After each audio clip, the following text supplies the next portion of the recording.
मित्रांनो, हे केळीची पेरणी इथं केलेली आहे.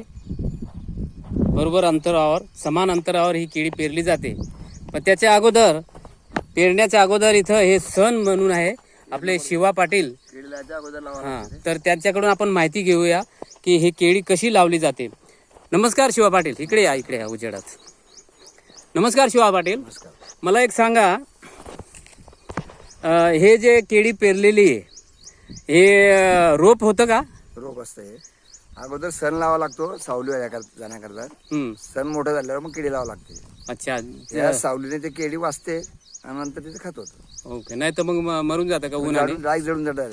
असं उन्हाने जळतं ते, कारण ते कवळ असतं. अच्छा अच्छा अच्छा. म्हणजे हे आपली केळी जो उगताना तिला सावली पाहिजे किंवा थंडावा पाहिजे. वा, छान. तर आपल्याला खूप चांगली माहिती दिली शिवा पाटीलने.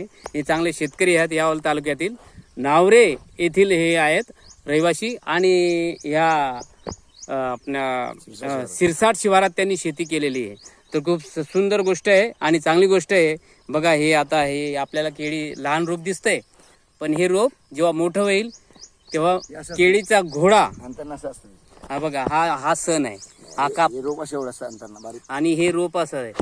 बघा, हा सण आहे, याचं खत बनेल आता पुढे, आणि अगोदर सावली मिळते या रोपाला उगण्यासाठी आणि जगण्यासाठी. धन्यवाद. ही सणच आहे ना हे लाईनशीर? हे बघा, हे असं सण असतं हे, आणि हे केळीला सावली देते आणि नंतर ते कापलं जातं केळीचं रोप उगल्यावर, वाढल्यावर थोडंसं. चला, खूप चांगली माहिती मिळाली आपल्याला. ओके, चला बाय. जय हिंद, जय श्रीराम, जय महाराष्ट्र.